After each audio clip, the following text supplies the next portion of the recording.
The first time Sarah met Karen, she was wrestling a 50-pound bag of salt pellets toward the pool shed. The mid-August sun was relentless, pressing down on the manicured lawns of Northwood Creek with suffocating humidity.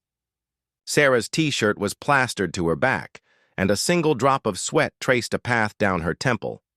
"You know, they have people for that," a voice called out, sharp and polished as cut glass. Sarah straightened up, shielding her eyes. A woman stood on the adjoining patio, a vision in white linen, holding a glass of iced tea that looked impossibly cold. Her hair was a perfect blonde bob, her smile a carefully constructed curve that didn't reach her eyes. This had to be the new neighbor who had moved into the Hendersons' old house. "I'm Sarah," she said, offering a weary but genuine smile, "and I'm the people for that." "Karen," the woman replied, her gaze sweeping over Sarah's sweat-drenched state, her modest two-story home, and finally settling on the pool. It was an Olympic-sized rectangle of dazzling turquoise, the centerpiece of the backyard, framed by immaculate stonework and blooming hibiscus. "That's quite the setup you have there. The realtor mentioned it, but it's much larger in person." "My husband, Mark, designed it," Sarah said, the words still catching in her throat even after a year. "He was an architect. It was his passion project." Karen hummed, a non-committal sound. "My son Leo is a swimmer. He'll be thrilled to have this so close. He's captain of the varsity team at Northwood High, very popular." She took a delicate sip of her tea. "It must be a lot to handle all this for just one person." The comment was a probe, expertly disguised as sympathy. Sarah felt a familiar prickle of defensiveness. "It's a labor of love," she said, her tone a little cooler. "It helps me feel close to him." That was the end of their first conversation, but it was the beginning of the siege. The siege was a quiet one, fought over the meticulously trimmed hedge that separated their properties. It began with comments, dropped like little poison darts. "Leo and his friends are just dying for a swim on a day like this." She'd call over while Sarah was skimming leaves. Or, "Such a shame to let all that beautiful water go to waste. Think of the fun the neighborhood kids could have." Sarah held her ground with polite, unyielding smiles. "We've always valued our privacy, Karen. It's not a community pool." Karen's smile would tighten. "Of course, dear, just a thought." Leo was a carbon copy of his mother, but with the added swagger of a 17-year-old who had never been told no. He was tall, with a surfer's build and an easy, arrogant grin that Sarah imagined worked wonders on his classmates. He and his friends would often lounge on their own patio, their music a dull, throbbing bass line that seeped into Sarah's peace. She'd catch him staring at the pool, not with admiration, but with a look of pure, unadulterated entitlement. He looked at it the way a king looks at a territory he has yet to conquer. The breaking point came on a Thursday evening. Sarah was in her garden, tending to the tomato plants Mark had insisted on planting, their scent earthy and nostalgic in the twilight air. The hedge was just thick enough to obscure sight but not sound. Leo's voice, loud and boastful, carried, clearly across the lawn. "Yeah, man, my place." Saturday. "The party of the year," he was saying into his phone. "The pool is epic, seriously. We'll have the whole place to ourselves. My mom's got it covered." Sarah froze, the trowel, falling from her hand and landing softly in the mulch. Her blood ran cold. "His place? Nah, the neighbor's a widow," Leo continued, and his next words were laced with a casual cruelty that stole Sarah's breath. "Total recluse. She's never there. We'll have the run of the joint. It's gonna be legendary. Invite everyone." Rage, pure and hot, flooded through her veins. It wasn't just the lie. It was the dismissal, the utter erasure of her existence. In his narrative, she was a ghost, a non-entity, a footnote in the story of his epic party. The pool, Mark's legacy, the heart of her home and her grief, was just a prop for his social climbing. She stormed inside, her hands shaking. She didn't bother with the doorbell. She marched up Karen's stone walkway and hammered on the heavy oak door. Karen opened it, her placid expression barely faltering. "Sarah, is everything all right?" "No, Karen, everything is not all right," Sarah said, her voice trembling with suppressed fury. "I just overheard your son inviting the entire high school to a pool party at my house this Saturday." Karen blinked, a perfect portrait of manufactured surprise. "Oh, you must have misheard. Leo wouldn't do that. I heard him perfectly. He said, and I quote, 'The neighbor's a widow. She's never there. He's telling everyone my pool is his.'" Karen's facade finally cracked. A sigh of exasperation escaped her lips. She leaned against the door frame, crossing her arms.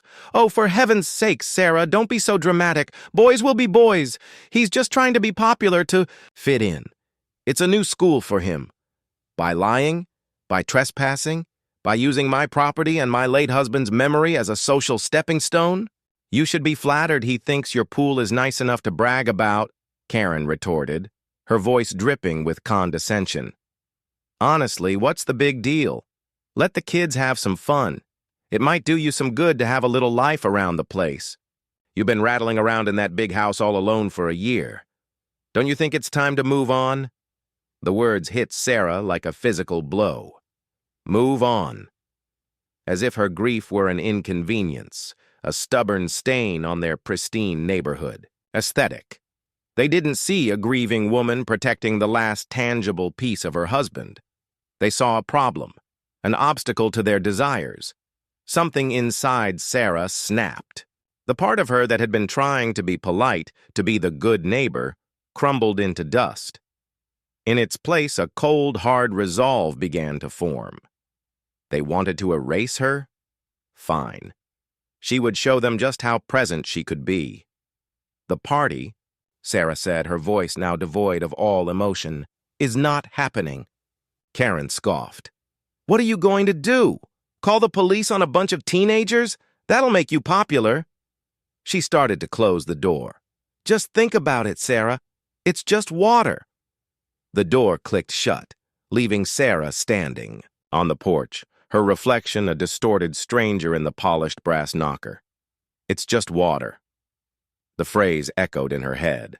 Mark had spent 2 years getting the saline levels perfect, calibrating the heater for the exact temperature she liked, installing the underwater lights that made the water glow like a sapphire at night. It wasn't just water. It was their dream. It was their life. She walked back to her own house in a daze. The anger had subsided, replaced by an icy clarity. Karen and Leo operated on a different frequency, a wavelength of pure entitlement, where requests were for the weak and boundaries were merely suggestions. You couldn't reason with people like that. You had to speak their language, the language of consequences. She spent the next day in a blur of quiet preparation. She did her grocery shopping. She paid her bills online. She replied to emails. To any outside observer, it was a normal Friday. But inside, the plan was cementing, hardening from a wild, furious impulse into a calculated, deliberate act. That night, under a moonless sky, she walked out to the pool. The underwater lights were on, casting shimmering, dancing patterns on the ceiling of the patio. It was beautiful. Heartbreakingly so. She knelt by the edge and dipped her hand in. The water was warm, silky. A tear she didn't know she was holding back slipped down her cheek and fell into the pool, disappearing without a trace. "I'm sorry, Mark," she whispered to the silent water. "But they left me no choice." She walked to the shed, her steps sure and steady. Inside, behind the neatly stacked chemicals and hoses, was the pump and filter system. Mark had taught her how everything worked, his voice patient and enthusiastic. "This is the heart of it all, Sarah," he'd said. "You control the heart. You control everything." Her fingers found the main drain valve. It was a large, industrial-looking lever. It took both hands and all her strength to turn it. There was a heavy, groaning clunk, And then a new sound joined the gentle hum of the pump, a deep, powerful gurgle, the sound of a heart being drained. She stood there for a long time, just listening.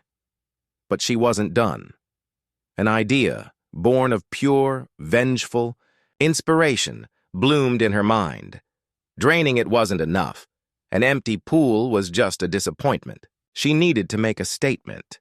She grabbed the heavy-duty garden hose, dragged it to the edge of the pool, and turned the spigot on full blast. The powerful jet of water tore into the soft, manicured earth of her flower beds, turning the rich soil into a river of mud. She directed the flow over the stone coping and into the rapidly emptying pool.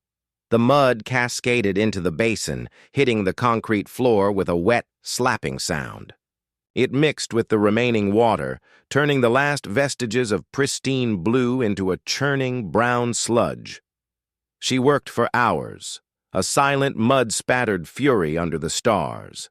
She emptied planters, kicked over bags of topsoil, and relentlessly hosed it all down into the growing pit. It was a desecration, a baptism, in reverse. Finally, as the first hint of dawn painted the eastern sky a bruised purple, she turned off the water. The silence was profound. She looked at her work. The pool was gone. In its place was a vast, stinking, inescapable mud pit. She went inside, showered away the grime, and put on a fresh pot of coffee. As the sun rose higher, she took her mug out to the front porch, not the back. She sat in her favorite wicker chair and waited. The sound of the sliding door closing was a starting pistol. Before Sarah could even set her mug in the sink, a furious pounding rattled the glass. It wasn't a knock, it was an assault. "Sarah, you open this door right now, you psycho! Do you have any idea what you've done?" Sarah took a deep, steadying breath, rinsed her mug, and placed it carefully in the dish drainer. She turned and walked back to the door. Through the glass, Karen was a snarling mask of fury, her perfect, blonde bob disheveled. Behind her, Leo's face was a mottled red, his eyes burning with a humiliation so profound it was almost pathetic. The crowd of teenagers had moved closer, a gallery of eager faces lit up by the screens of their phones, recording every second. Sarah slid the door open just enough to speak. "Is there a problem, Karen?" The calm question seemed to enrage Karen further. "A problem? A problem? You've humiliated my son. You've created this cesspit in your backyard. I'm going to sue you for everything you have. The property damage alone." "My property, Karen," Sarah cut in, her voice as cool and hard as the stone patio beneath her feet. "You seem to keep forgetting that. This is my property. Your son was planning to lead a mob of strangers onto my property for an uninvited party. I simply made sure the main attraction was unavailable." "This is insane!" Leo finally burst out, stepping forward. "You're a crazy old hag. Everyone said so." "And you're a liar and a trespasser, Leo," Sarah shot back, her eyes locking onto his. "You thought I was a ghost, a non-entity you could just erase. Do I seem erased to you now?" Leo flinched as if she'd slapped him. Karen put a protective arm in front of her son. "You'll be hearing from my lawyer and the homeowners association. You can't just have a swamp in the middle of Northwood Creek. You're destroying the property values. You're a menace." "I'm a widow who asked for privacy," Sarah said, her voice dropping, carrying a new weight of authority. "You and your son refused to give it. These are the consequences. Now please get off my patio." She slid the door shut, locked it, and drew the blinds. The shouting continued for a few more minutes, an impotent storm breaking against her walls, before finally fading as Karen presumably dragged her son away. The crowd of teenagers, having gotten their viral content for the day, soon dispersed, their mocking laughter echoing down the street. The silence that followed was heavy. Sarah sank onto her sofa, her body trembling with adrenaline. The cold, Resolve that had carried her through the last 24 hours was beginning to thaw, leaving a raw, aching vulnerability in its place. She had won the battle, but the war, she knew, had just begun. The digital fallout was immediate. By evening, the hashtag #MudPitParty was trending on local social media. There were videos of Leo's horrified face from a dozen different angles, set to sad trombone music.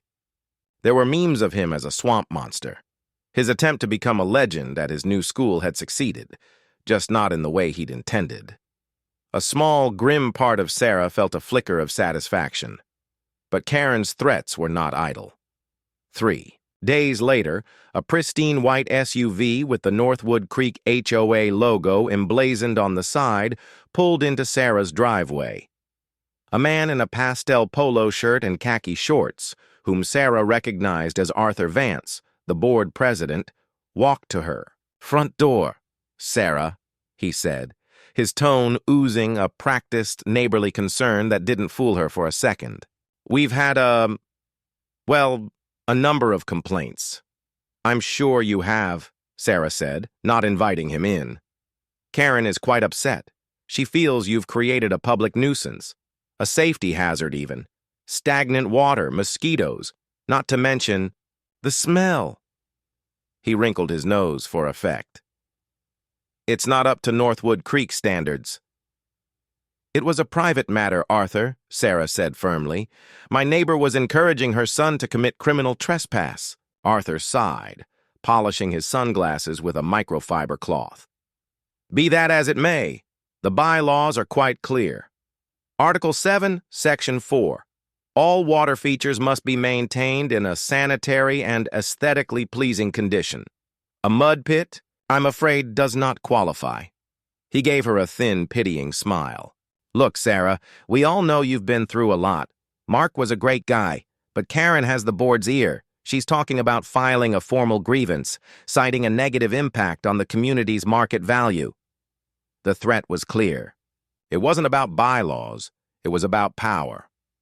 And Karen had it. "What do you want me to do, Arthur?" "The board wants a plan of action. Within 30 days. Are you refilling it? Are you filling it in? We need a timeline. And in the meantime, you need to do something about the situation. It's becoming an eyesore." He gestured vaguely toward the backyard. "We have to think of the community." After he left, Sarah walked out to the back patio and truly looked at the mess she had made. Arthur was right. The hot sun had baked the top layer of mud into a cracked gray shell, but underneath it was a festering soup. A foul, organic smell was rising from it, and a cloud of insects hovered over the surface. The beautiful hibiscus plants were choked with dried mud, their vibrant pink flowers wilting. The stonework Mark had laid so perfectly was stained a dirty brown. A wave of nausea and regret washed over her. She had desecrated his masterpiece. In her rage, she had destroyed the very thing she was trying to protect. She could almost hear Mark's voice, not angry, but deeply disappointed. "This isn't the way, Sarah." She sank into a patio chair, the fight draining out of her. Karen was going to win. She had the HOA, the money, the social standing. Sarah was just the crazy widow with a swamp in her backyard. The cost to pump out the mud, clean the shell, repair the pumps, and refill the pool would be astronomical. Filling it in with dirt would be even more expensive, and a final, heartbreaking admission of defeat. She had no idea how she could afford either. For the first time in a year, she felt utterly, hopelessly alone. She had drawn her line in the sand, or in this case the mud, and now she was isolated on one side of it with the entire world seemingly on the other. A week later, a certified letter arrived. Her hands trembled as she tore it open. It was a formal notice from the Northwood Creek Homeowners Association. It detailed, in cold, legalistic language, 3 separate violations of the community bylaws. It cited the potential for pest infestation, the risk of a child falling in, and the significant negative aesthetic impact on the neighborhood. The final paragraph was a punch to the gut. Pursuant to the authority granted in the community covenants, you are hereby given 14 days from the date of this letter to fully rectify these violations. Failure to comply will result in daily fines of $200, followed by the placement of a lien on your property and legal action to force compliance at your expense. 14 days. It was an impossible deadline. It wasn't a warning. It was an execution order. She looked at the bottom of the page. The letter was signed by all 5 members of the HOA board. Karen hadn't just gotten their ear. She had turned them into her personal army. Sarah was no longer just fighting her neighbor. She was fighting the entire neighborhood, and she was losing. Despair was a physical weight, pressing down on Sarah's chest and making it hard to breathe. 14 days, $200 a day, a lien on her home. The words swam before her eyes, a tide of legal threats designed to drown her. She slumped. At the kitchen table, the letter, a death sentence in her hands. Karen hadn't just won, she was dancing on the grave of Sarah's life with Mark. Defeated, she retreated to Mark's office. The room was the one place she'd kept exactly as he'd left it. His architectural drawings were still rolled up in tubes, his books on structural engineering lined the shelves, and his favorite worn leather chair sat empty by the window. It smelled of him, of paper and coffee and a faint, lingering scent of his aftershave. She ran her hand over the back of his chair, half expecting him to turn and smile, to tell her everything would be okay. But the room was silent, a museum of a life that was gone.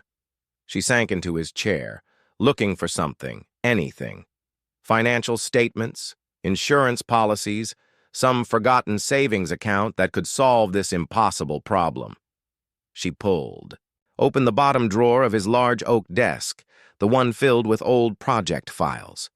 Her fingers brushed against a thick accordion folder labeled simply, "The Pool."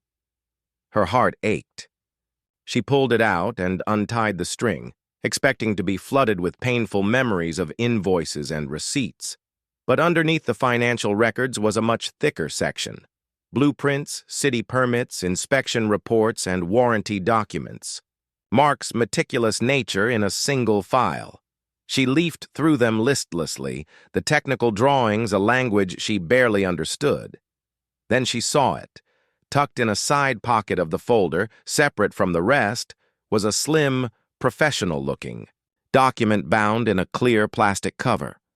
The title on the front page read, Northwood Creek Homeowners Association, Variance Approval and Covenant Addendum. Her breath caught. With trembling fingers, she opened it. It was a formal, legally binding agreement, dated 5 years prior from when the pool was built.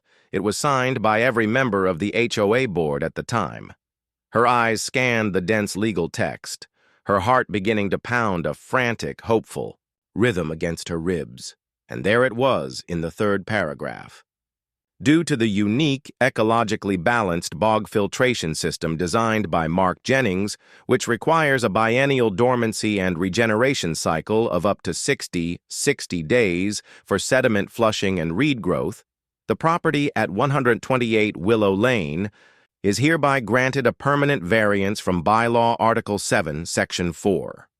During this necessary maintenance period, the water feature may be partially or fully drained and may appear naturalized or unaesthetic by conventional standards. This variance acknowledges that said cycle is an integral part of the feature's advanced, chemical-free design and does not constitute a violation of community standards.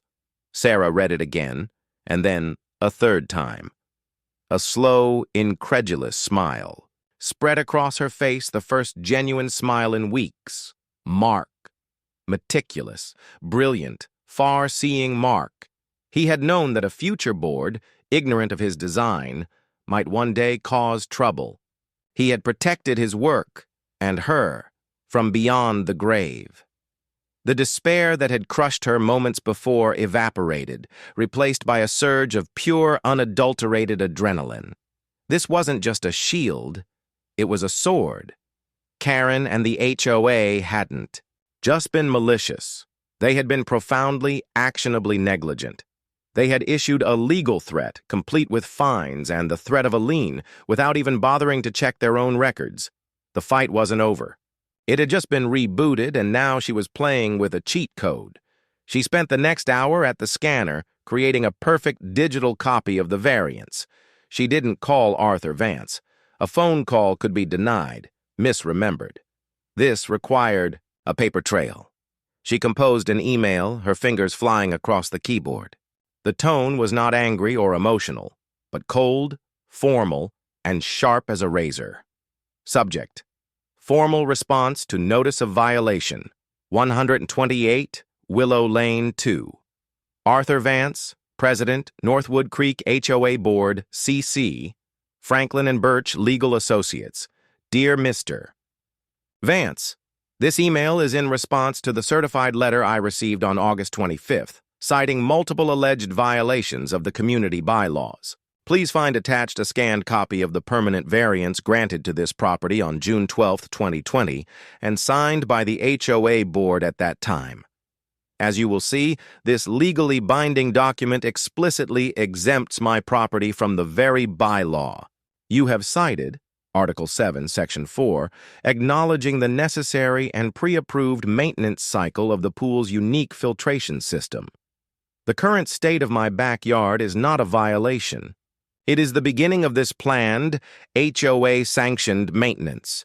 Your letter, therefore, is not only factually incorrect, but constitutes an act of harassment. The threats of fines and the placement of a lien are baseless and illegal. This entire situation has arisen from the board's gross negligence in failing to consult its own records before issuing a threatening legal notice. I expect a formal written retraction of the violation notice within 24 hours. I am now documenting every interaction, and should any further harassment or baseless threats occur, I will instruct my legal counsel to explore all available remedies for damages. Sincerely, Sarah Jennings. She didn't actually have Franklin and Birch on retainer, but they were the most expensive corporate law firm in the city. The name alone was a shot across the bow. She hit send and felt a profound sense of power shift, a tectonic realignment in her favor. The response came in less than 30 minutes. Her phone rang, displaying Arthur Vance's name. His voice, when he spoke, was stripped of all its condescending charm. It was thin, reedy, and panicked. "Sarah!" "Arthur Vance. I just got your email. Listen, there seems to have been a terrible misunderstanding." "There has been no misunderstanding, Arthur," Sarah replied, her voice level. "There has been negligence." "Well, yes. I mean, the board was completely unaware of this document. It's an older file, you see. Things get misplaced. We are so sorry for the distress this has caused. Of course, the violation notice is rescinded immediately. Please, just consider the matter dropped." "I will consider the matter dropped when I have a formal letter of apology from the entire board for the harassment and undue stress you have caused me," Sarah said, the words tasting like victory. "And when you have updated your official records to ensure this misunderstanding never happens again." There was a choked sound on the other end of the line. "Yes, of course, I'll get right on that." But Sarah knew it wasn't enough. An apology behind closed doors wouldn't undo the public narrative, the whispers, the crazy widow at the swamp. She needed to finish this in the open. The monthly HOA meeting was the following Tuesday, held in the sterile, beige community clubhouse. Usually only a handful of residents attended, but tonight, thanks to the viral fame of the Hash Mud Pit party and the subsequent gossip, the room was packed. Sarah walked in and saw Karen holding court near the back, looking smug and triumphant. She was surrounded by a clique of other residents, all of them occasionally glancing toward the front door, clearly waiting for the crazy widow to make an appearance. When Sarah walked in, a hush fell over the room. Karen's smile widened. She thought Sarah was there to beg, to plead her case. Arthur Vance and the rest of the board sat at a long table at the front, looking deeply uncomfortable. They rushed through the old business, their voices tight. Finally, Arthur cleared his throat. "Is there any new business?" Sarah stood up. Every eye in the room swiveled to her. "I have some new business," she said, her voice clear and steady, carrying easily through the silent room. She walked to the front, placing a stack of papers on the table in front of Arthur. "Many of you know me only as the woman with the mud pit in her backyard," she began. "You've probably heard I'm a problem, a nuisance, a menace to your property values." She let her eyes sweep across the crowd before they landed directly on Karen. "I'd like to tell you the real story. It began when my new neighbor, Karen, decided her son's popularity was more important than my privacy. It began when her son, Leo, planned an illegal party on my property, bragging to his friends that the crazy widow would never know. When I confronted them, I was told to move on from my grief and let them have their fun. When I took steps to protect my home, I was publicly harassed. And when that didn't work, Karen used her influence with this board to escalate the matter." She held up the threatening letter. "The board, without doing an ounce of research, sent me this letter, threatening me with fines and a lien on the home my late husband and I built. They gave me an impossible deadline, hoping to bully me into submission." A murmur went through the crowd. Karen's face had gone from smug to stony. "What Karen and this board didn't know," Sarah continued, her voice rising with power, "is that my husband, Mark, was a brilliant man, a man who planned for everything." She held up the variance.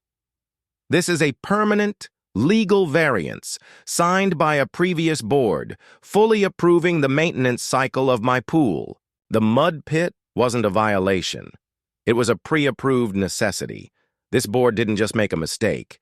They engaged in a targeted campaign of harassment, and they were too lazy to even check their own files."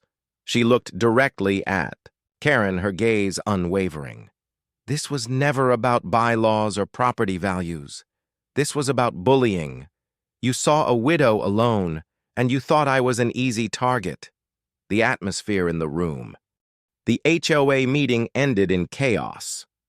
Karen, for the first time since Sarah had met her, was rendered utterly speechless. She didn't storm out or offer a cutting retort. She simply shrank.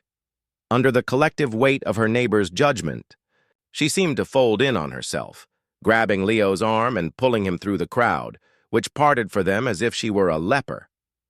The exit was a walk of shame, punctuated by the furious, accusatory whispers that followed in her wake. In the days that followed, the neighborhood dynamic shifted completely.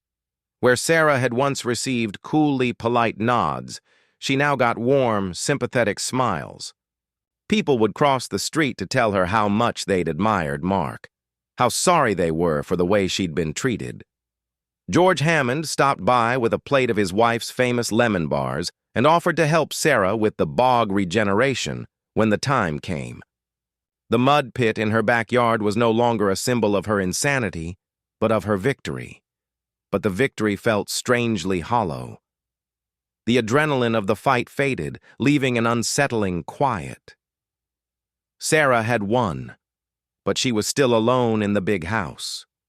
The pool was still a wreck, and Karen, she soon learned, was not the type to accept defeat. Thwarted by the legal shield of the HOA variance, Karen changed tactics. The war moved from official channels to the shadowy back alleys of gossip and innuendo. The attacks were no longer about property values. They were about Mark. It started subtly. A comment overheard at the grocery store, a carefully worded post on the neighborhood's private social media page. Karen wasn't making direct accusations. She was asking questions. "It's just so tragic what happened to Mark. Such a successful man, but you have to wonder if he was under a lot of pressure, you know?" Or, "I heard his last project, the downtown high-rise, was having all sorts of structural issues. It's a blessing he wasn't around to see the fallout." The poison was slow-acting but potent. She was painting a picture of Mark not as the brilliant, principled architect Sarah knew, but as a man cutting corners, a man with secrets, a man whose death in a single car accident might have been more than just a tragic accident. She was tarnishing his legacy, the one thing Sarah had left. The friendly waves from neighbors became hesitant again. The smiles were now tinged with pity and a morbid curiosity. The whispers returned, no longer about the crazy widow, but about the poor widow, the one whose husband might have been a fraud. It was a far more insidious and painful attack. The mud pit had been an assault on her home. This was an assault on her heart. Meanwhile, Leo was living in his own personal hell. The Mud Pit Party hashtag had become his permanent brand at Northwood High. He couldn't walk down the hall without someone making a squelching sound or asking him if he needed a towel. His place at the top of the school's social hierarchy had been annihilated. Worse, the swim coach, a stern man who valued discipline, above all else, had benched him for 2 meets for conduct unbecoming of a team captain. One evening, the shouting from next door was so loud Sarah could hear it through her closed windows. "This is all your fault," Leo's voice roared, cracking with teenage angst and fury. "You pushed me. You have to be popular, Leo."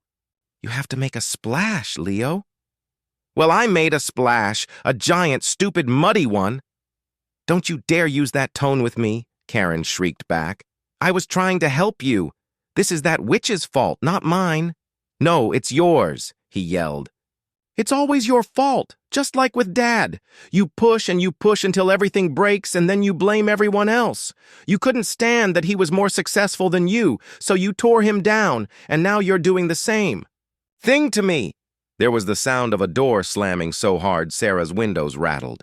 A moment later, a car engine roared to life, and tires squealed as Leo sped away. Sarah stood frozen in her kitchen. "You couldn't stand that he was more successful than you, so you tore him down." The words echoed in her mind, sending a chill down her spine. Karen's attacks on Mark's reputation suddenly felt less like random malice and more like a familiar pattern of behavior. A pathological jealousy. Fueled by a new, cold anger, Sarah went back to Mark's office. She wasn't looking for financial documents this time. She was looking for a connection. Karen had mentioned the downtown high-rise project. Sarah pulled out the thick file for the Pinnacle Tower, Mark's last and proudest achievement.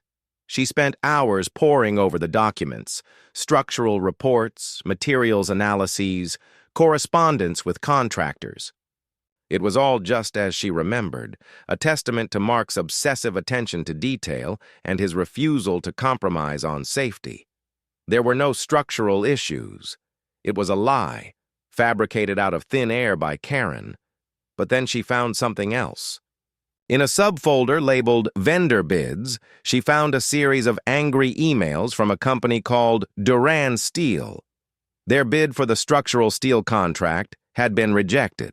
The emails from a VP named Robert Durand were aggressive, accusing Mark of favoritism and threatening to file a complaint. Mark's replies were calm and professional. He had rejected their bid, he explained, because their steel had failed to meet the project's rigorous seismic safety standards.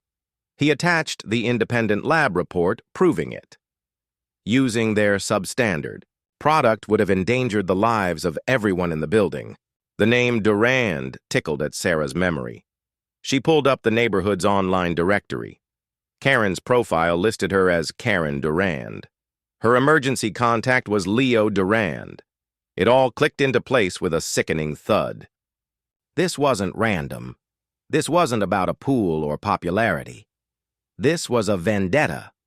Karen's ex-husband, Robert Durand, had been disgraced by Mark's integrity. Mark hadn't just cost him a contract, he had exposed him as a man willing to put lives at risk for profit. Leo's words about his father came rushing back. "You push until everything breaks, and then you blame everyone else." Karen hadn't just moved into the house next door by chance. She had targeted Sarah. She had seen an opportunity to exact a long-simmering revenge on the family of the man who had ruined her ex-husband. The siege on the pool wasn't the beginning of the war. It was just the latest battle in one Karen had been fighting for years. Sarah sat back in Mark's chair, the emails glowing on the screen in front of her. The scope of Karen's malice was breathtaking. She was a predator who had stalked her prey, waiting for the perfect moment to strike. As if on cue, a sudden loud scraping sound from the backyard shattered the silence of the house. It was a metallic, grating noise, the sound of a shovel hitting stone. Sarah's blood ran cold. She crept to the back window and peered through a slit in the blinds. In the dim glow of the security lights, a figure was standing at the edge of the mud pit. It was Karen. She was wearing gardening gloves and holding a shovel. With a furious grunt, she began to dig, not in the mud, but at the stonework, prying at the heavy coping stones Mark had laid with his own hands. She was physically trying to dismantle his legacy, stone by stone, under the cover of darkness. For a moment, Sarah just watched, paralyzed by the sheer, unhinged venom of the act. Karen was panting with effort, her face a grotesque mask of rage in the moonlight. The shovel screeched against the stone, a sound that set Sarah's teeth on edge. This was no longer about social standing or neighborhood bylaws. This was a desecration. The paralysis broke. Sarah didn't grab her phone to call the police. She didn't shout. A chillingly calm clarity settled over her. She knew exactly what to do. She walked to the hall closet and retrieved the high-powered, waterproof flashlight Mark kept for emergencies. Then she opened the sliding glass door and stepped out onto the patio. She didn't say a word. She just switched on the flashlight. Blindingly bright, focused beam cut through the darkness, pinning Karen like a startled animal. She froze. The shovel held halfway in the air, her face pale and shocked in the sudden glare. Her eyes, wide and panicked, darted around, trying to escape the light. "What do you think you're doing, Karen?" Sarah's voice was quiet, but it carried across the yard with the unnerving stillness of a frozen lake. This is an illegal structure," Karen stammered, her bravado crumbling into a weak defense. "It's a hazard. I'm protecting the community." "You're trespassing, Karen," Sarah said, taking a slow step forward. "And you're vandalizing my property. But we both know this isn't about a hazard, don't we? This is about Duran Steel." The name hit Karen like a physical blow. Her jaw went slack. The shovel clattered from her hands, landing on the stone with a loud clang. "This is about my husband rejecting your ex-husband's substandard, dangerous product for the Pinnacle Tower," Sarah continued, her voice gaining strength with every word. "This is about Mark choosing to protect hundreds of lives over Robert Duran's profits. He didn't just cost your family a contract, Karen. He exposed you, and you've hated him for it ever since." Karen was trembling now, exposed in the beam of light. "You don't know anything." "I know everything," Sarah said, her voice dropping to an icy whisper. "I know you moved here on purpose. I know you've been spreading lies about my husband's integrity. You couldn't destroy his work, so you decided to destroy his memory. You couldn't stand that he was a better person than anyone in your family, so you tried to tear him down to your level." Suddenly, the back door of Karen's house flew open. Leo stood there, silhouetted against the kitchen light. He had clearly heard everything. "Mom." His voice was small, broken. "Is that true?" Karen spun around, her face a mess of desperation. "Leo! No! She's lying! She's a crazy, vindictive—" "Stop it!" Leo shouted, his voice cracking. "Just, for once in your life, stop lying." He looked from his mother's pathetic, shovel-wielding form to Sarah, who stood calm and resolute in the darkness.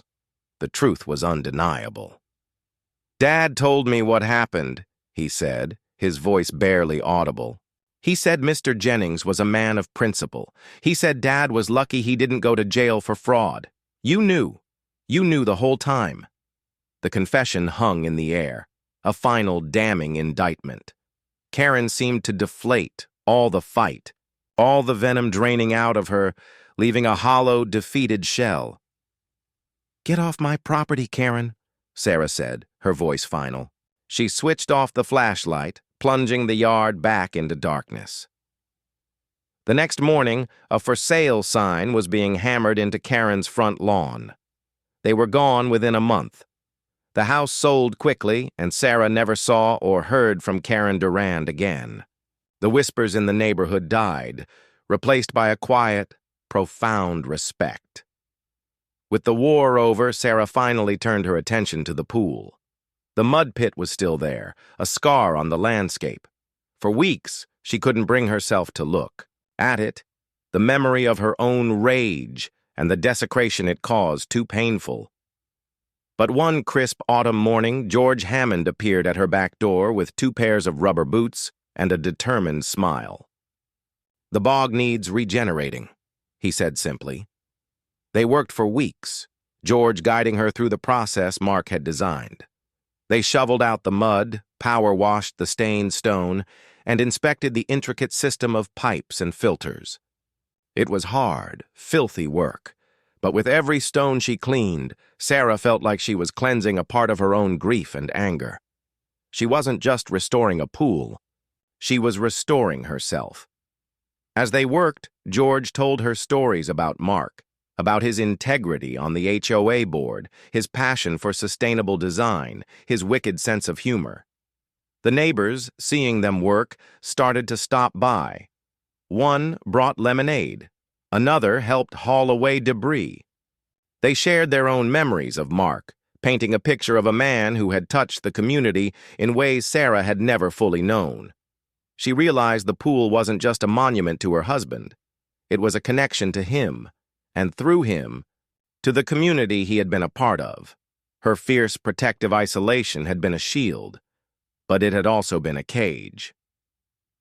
On the first warm day of spring, Sarah stood by the edge of the pool. The water was a brilliant, shimmering turquoise, the bog filters lush with new green reeds. The hibiscus was in full bloom. It was perfect again. Mark's legacy, whole and beautiful.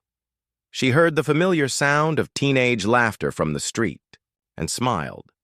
She walked to the shed, pulled out a large sign Mark had made years ago for a charity event, and placed it on her front gate. In bold, friendly letters it read, "Pool open, all welcome." Saturdays, 1 to 5 p.m. She had fought to protect her husband's memory from the world, but she finally understood that the best way to honor his legacy wasn't to hide it away. It was to share it. The pool was never just water. It was a heart, and it was finally time to let it beat again.